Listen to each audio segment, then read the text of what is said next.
Islam, a word that instantly sparks strong emotions. For some, it means peace, prayer, and community. For others, it's tied to Osama bin Laden, Al-Qaeda, and endless news reports filled with violence. But how much of what we think we know about Islam has anything to do with the truth, and how much comes from stereotypes, propaganda, or fear? Because here's the reality. Islam is far more than the headlines. It's one of the most influential forces in human history. More than 2 billion people today call themselves Muslim, nearly a quarter of humanity. It built empires that stretched across continents. It gave the world breathtaking mosques, towering palaces, and a golden age of science, philosophy, and art that pushed human knowledge forward. And yet, imagine being a woman in 40-degree desert heat, wrapped head to toe in a pitch-black burqa. Outsiders see oppression, but many of those same women will tell you they feel dignity, strength, even freedom in that choice. Islam is full of paradoxes like this, and that's what makes it so fascinating. So what is Islam really about? Why did it spread so fast? Why do Sunnis and Shias often appear so different within the same religion? And why is Western media so quick to portray it as a threat instead of a civilization that shaped the world? From revelations in the Arabian desert to empires that rivaled Rome, from a golden age of science and philosophy to the glittering skylines in Qatar, this is the story of Islam. So hit subscribe and let's dive in. Let's pause the history for a second, because before we talk about empires and golden ages, we need to answer the most basic question: what actually is Islam? The word Islam means submitting to God, called Allah in Arabic. And here's the key: Allah isn't a different Muslim God. It's just the Arabic word for the same God worshipped in Christianity and Judaism. In fact, Muslims see themselves as part of the same family tree, tracing their faith back to Abraham, Moses, Jesus. They're in Islam too, not as outsiders, but as respected prophets. The difference is that Muslims believe Muhammad was the final messenger, the one who completed the story. But Islam isn't just a set of beliefs you keep tucked away in your heart. It's a complete way of life. It guides how you pray, how you eat, how you dress, how you treat people, even how you think about money and justice. Imagine a worldview that covers your entire day, from the moment you wake up to the moment you go to bed. That's Islam. The most visible part of that daily rhythm is prayer. In Arabic, it's called salat, though in places like Turkey, Iran, or India, you'll also hear namaz. Muslims pray 5 times a day, and each prayer has its time. The first one? Before sunrise. Can you imagine it? It's still dark outside. Most of the city is asleep, and you hear a voice calling out from the mosque, Allahu Akbar. God is great. That's the adhan, the call to prayer, and for over 1,000 years it has echoed across cities, deserts, and villages. When Muslims pray, they don't just sit still. They stand, bow, kneel, and press their forehead to the ground. To an outsider, it can almost look like a kind of spiritual yoga, movements that stretch the body while the words focus the soul. But the goal isn't exercise, it's humility. It's the feeling of lowering yourself in front of something infinitely greater. And then there's fasting in Ramadan. No food, no water, not even a sip of coffee from sunrise to sunset. Hard? Absolutely. But Muslims describe it as cleansing, uplifting, even joyful, because it's not just about hunger. It's about discipline, empathy for the poor, and remembering what really matters. Charity is another big one. The idea that your wealth isn't really yours unless you share it. And then there's the pilgrimage, the Hajj. Once in a lifetime, if you can, you go to Mecca. Imagine standing shoulder to shoulder with millions of people from every corner of the globe, all dressed the same, circling the Kaaba. Rich or poor, famous or unknown. Suddenly, you're all equal. And of course, Islam shapes everyday life too. What you eat, how you dress modestly, how you treat your parents, even how you conduct business. Islam is full of paradoxes like this. Things that look one way from the outside but feel completely different on the inside. At its heart, though, Islam boils down to something simple. One God, one community, one purpose. Imagine a vast, sun-scorched desert stretching beyond the horizon, jagged mountains, endless sands, and blazing heat. Survival here wasn't just a struggle, it was a daily battle. This was Arabia over 1,400 years ago, a land of fierce tribes, shifting alliances, and caravans that braved the unforgiving desert to trade spices, silk, incense, and gold with distant empires like Byzantium and Persia. Tribal loyalty ruled everything. There were no nations, only clans, and your honor, your reputation, even your life depended on them. Poetry wasn't just art, it was law, history, and weaponized words. A single poem could start a war, end a feud, or immortalize a tribe's glory. Religion, too, was fractured. Most worshipped countless idols with shrines scattered across deserts and oases. The Kaaba in Mecca alone held over 360 idols. Some Arabs followed Jewish or Christian traditions or monotheistic philosophies borrowed from neighboring lands. Wealth and inequality shaped daily life. Cities like Mecca thrived on trade, but the rich merchants controlled power, while Bedouin tribes eked out survival in the desert. Corruption, greed, and tribal feuds made society volatile and hungry for change. Before we meet the man who would change everything, remember this: Arabia was a land of contrasts, tension, and longing, a world perfectly poised for a prophet. Into this harsh, fractured world, a man was born in Mecca in 570 CE, Muhammad ibn Abdullah. Orphaned young, raised by his grandfather and later his uncle, he grew up witnessing the stark contrasts of Arabian life. The glittering wealth of the merchants, the struggles of the poor, the tribal rivalries, and the spiritual emptiness lurking beneath it all. Muhammad was known as Al-Amin, the trustworthy, for his honesty and integrity. But even with his reputation, he felt unsettled. He often withdrew to the mountains, seeking solitude and reflection, pondering the meaning of life and the suffering he saw around him. And then, at the age of 40, everything changed. In the cave of Hira, the angel Gabriel appeared to him, delivering the first revelation from Allah, words that would become the foundation of Islam. Muhammad was terrified, awed, and deeply shaken. This was no ordinary message. It was a call to monotheism, justice, and moral responsibility, demanding a complete transformation of society. The early years in Mecca were brutal. Muhammad's message threatened the powerful merchant elite, who profited from the existing polytheistic system. He and his first followers faced ridicule, ostracism, and even physical violence. Some were tortured, others boycotted, yet the fledgling community endured, bonded by faith and conviction. Eventually, persecution escalated, forcing Muhammad and his followers to migrate to Medina in 622, a journey known as the Hijra. This was more than escape. It marked the birth of a unified Muslim community, or Ummah, structured around faith, law, and social justice. Here, Islam transformed from private belief into a guiding system for society, governance, and daily life. From these revelations in a desert cave grew a faith that would challenge empires, inspire art, fuel science, and unite millions across continents. From the quiet mountains of Medina, Islam began to spread like wildfire. What started as a small band of devoted followers soon transformed into a powerful movement, driven by faith, conviction, and a vision for justice and unity. After Muhammad's passing in 632, the young Muslim community faced its greatest challenge: how to preserve his teachings while navigating a fractured Arabian peninsula. Out of this urgency arose the Caliphate, a new system of leadership intended to guide the community and expand Islam's reach. The first four caliphs, known as the rightly guided, combined religious devotion with political acumen. They unified Arabia, ending tribal feuds, and began spreading Islam beyond the desert.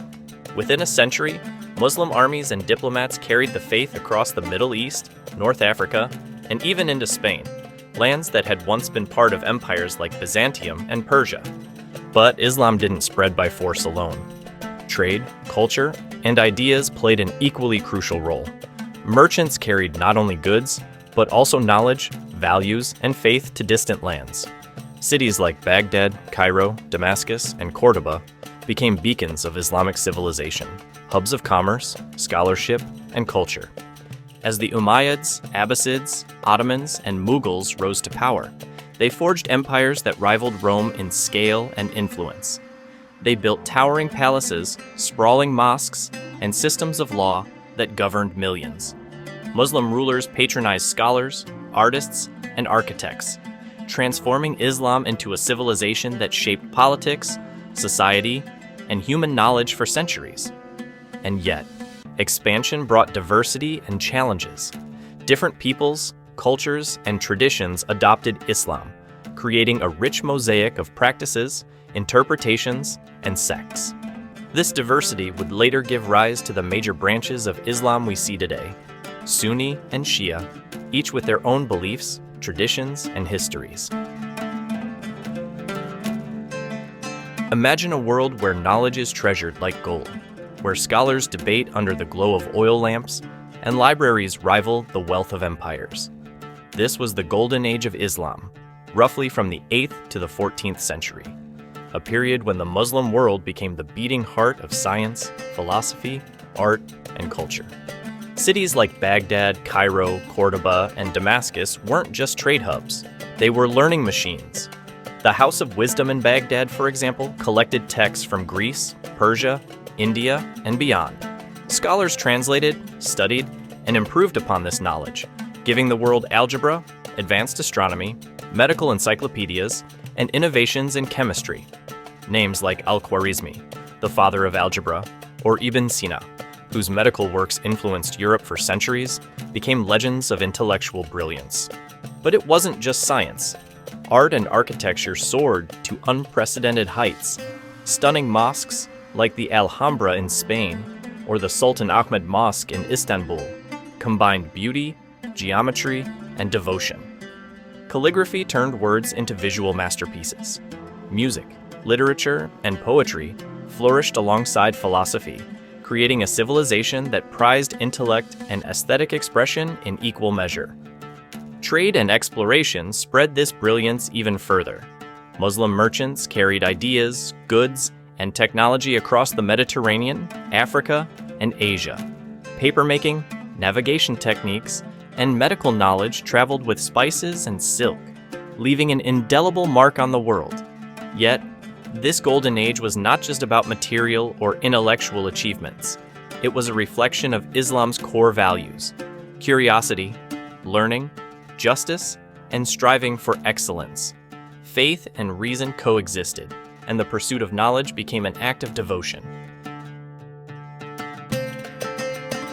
One God, one prophet, one holy book. So why does Islam sometimes look divided into different camps? It all goes back to one moment, the death of Prophet Muhammad in 632. Suddenly, the question was on everyone's mind. Who should lead now? One side, the Sunnis, believed the community should choose the most capable man, someone respected for wisdom and leadership. They chose Abu Bakr, Muhammad's close friend, as the first caliph. The other side, the Shias, believed leadership had to stay in the Prophet's bloodline. For them, the rightful heir was Ali, Muhammad's cousin and son-in-law. This wasn't just politics, it was sacred, a matter of divine authority. That disagreement split Islam in two. At first, it was about succession, but over time, it hardened into different traditions, schools of thought, and sometimes open conflict. Today, Sunnis make up the majority, nearly 9 out of 10 Muslims. Shias are fewer but powerful, especially in countries like Iran and Iraq. And yes, you'll often see news headlines about Sunni-Shia tensions, but those are usually fueled more by politics and power than by prayer or scripture. And then there's Sufism, the mystical heart of Islam. Sufis aren't interested in politics or sectarian rivalries. They want a direct experience of God through music, poetry, chanting, and meditation. Think of the whirling dervishes of Turkey or the timeless verses of Rumi. That's Sufism, Islam's spiritual fire. So is Islam divided? Yes, in history and politics. But step into a mosque, Sunni or Shia, and you'll still hear the same Quran, the same prayers, the same devotion. different branches, but one tree. Few images spark more debate than the sight of a woman in a hijab or a burqa. To some, it screams oppression. To others, it represents strength, modesty, and identity. So which is it? The truth, like much of Islam, is a paradox. Let's rewind to the very beginning. The first Muslim woman was Khadija, the Prophet Muhammad's wife. Not just a wife, but a wealthy businesswoman who hired Muhammad before marrying him. She was powerful, respected, and independent at a time when most women in Arabia had little voice at all. And Islam did bring real changes. It gave women inheritance rights when many societies treated them like property. It allowed them to own businesses, to receive education, and to participate in community life. For its time, these were revolutionary steps. But as centuries passed, culture, tradition, and politics layered themselves over religion. In some places, women gained freedom and influence. In others, conservative interpretations reduced their roles, confining them to the home or veiling them head to toe. And here's where it gets fascinating. A woman in Saudi Arabia wearing a black abaya in the desert heat may tell you she feels protected, dignified, even empowered by that choice. Meanwhile, a Muslim woman in Europe might wear a headscarf to proudly show her faith, and face criticism for it. What outsiders call oppression, many insiders call liberation. Step into a mosque, and you'll often see women praying in a separate section, sometimes smaller and less ornate than the men's area. Is that inequality, or simply tradition? Again, it depends on where you're standing. The paradox of Muslim women is this. Islam raised their status in its earliest days, but cultural interpretations have both expanded and restricted their roles across history. That's why you'll find Muslim women today as scientists, athletes, and politicians, and others living in strict segregated households. For centuries, the Islamic world and the West have been neighbors, sometimes trading, sometimes fighting, always shaping one another. It began dramatically with the Crusades. In the 11th century, Christian knights marched from Europe to seize Jerusalem, clashing with Muslim rulers. To Europeans, it was a holy war. To Muslims, it was an invasion.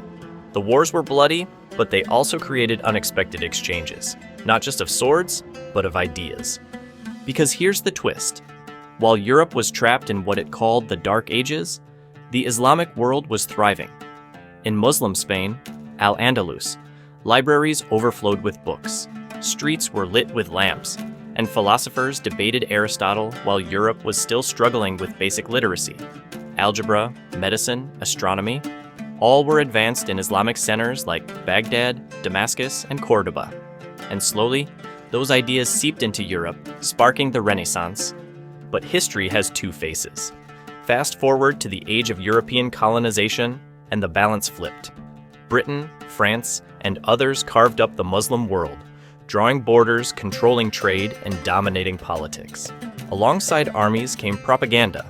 Islam was painted as backwards, irrational, even dangerous, a narrative that still lingers in Western media today. So the encounters with the West have always been double-edged. Conflict and cooperation, war and wisdom, prejudice and progress. And without these encounters, Europe and the modern world would look very different. So, what does Islam look like right now, in the 21st century? First, the numbers. Over 2 billion Muslims worldwide. That's nearly 1 out of every 4 people on Earth.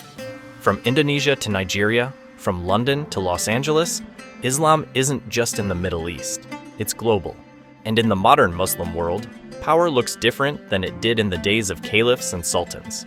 Today, Saudi Arabia dominates as the guardian of Mecca and Medina, the 2 holiest cities of Islam and home to unimaginable oil wealth. Iran stands tall as a Shia powerhouse, shaping politics across the Middle East. Turkey blends modern nationalism with deep Ottoman heritage. And then there's the Gulf states. Glittering skylines, mega projects, even driverless taxis, all fueled by petrodollars. But Islam today is also full of contradictions. On one hand, skyscrapers, high-speed trains, and billion-dollar stadiums. on the other, poverty, political unrest, and extremist groups that grab headlines with violence. For many in the West, those headlines define Islam, but they're a tiny fraction of the story. Because in reality, most Muslims aren't radicals or politicians. They're teachers, engineers, shopkeepers, athletes, artists, ordinary people living ordinary lives. Yet the question of identity, how to balance tradition with modernity, faith with globalization, is something millions of Muslims wrestle with every single day. Islam today is both ancient and futuristic. It's oil kingdoms and prayer mats, skyscrapers and Quran recitations, global conflicts, and quiet family dinners. It's not one single story. It's billions of them.